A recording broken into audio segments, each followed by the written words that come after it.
When you were growing up, did you ever really know what you wanted to be, or at least what career, what field you wanted to study? I sure as hell didn't know what I wanted to be, but today I'm a little bit older, a little bit wiser, and I think I have my sights set on being a substance abuse counselor. And today I'd like to talk to you about some of the duties that requires it.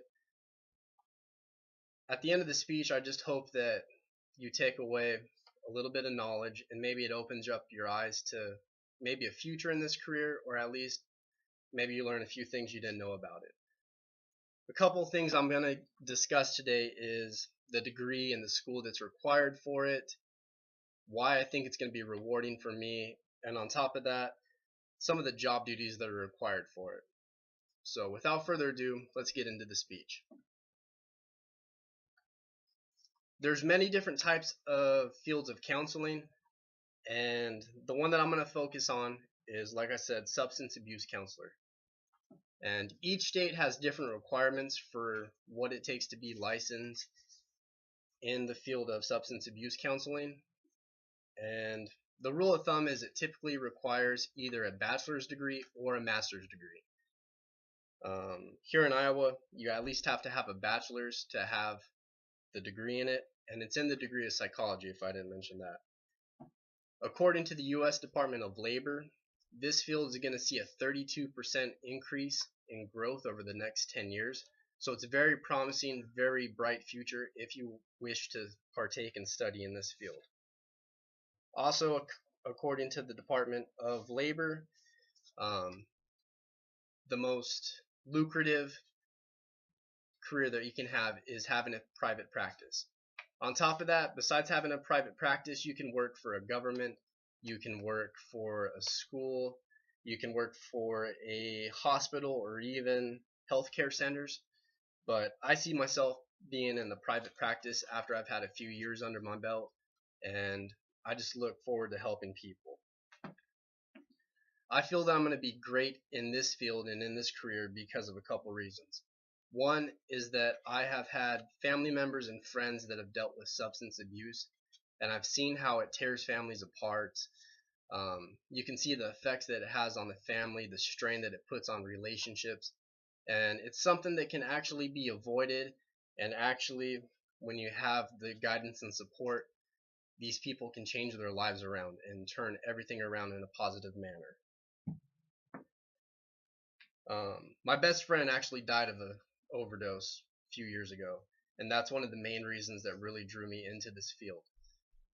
It was something that all his friends kind of saw as happening, but we never really spoke up and never said anything to either seek help for him or at least just try to open his eyes to what was really happening to him. On top of that, we saw how it tore his family apart, the strains that it put on them, not just emotionally but financially as well with his substance abuse.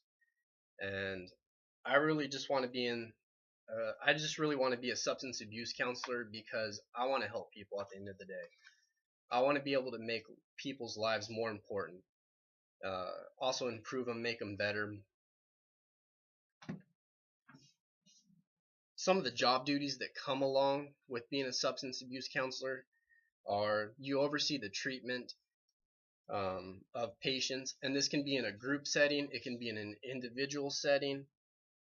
Another thing that one of the job duties that you'll see is that you educate them on the health risks. Alcohol, I mean, it tears up your body. You see liver damage, all types of stuff. You see increased rates of abuse as well. I actually spoke with my family doctor, Dr. Michael Ridge, and he said that one of the duties that comes with being a substance abuse counselor is that you have to take CE classes or continuing education classes.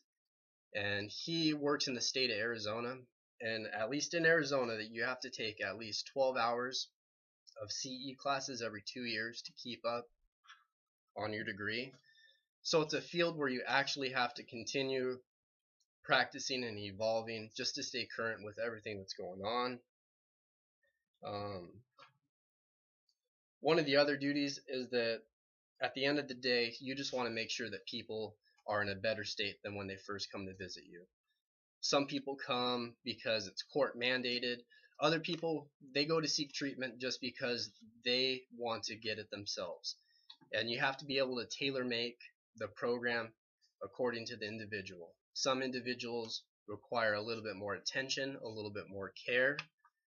Others, they're just kind of there just because it's court mandated. They're there to do the classes.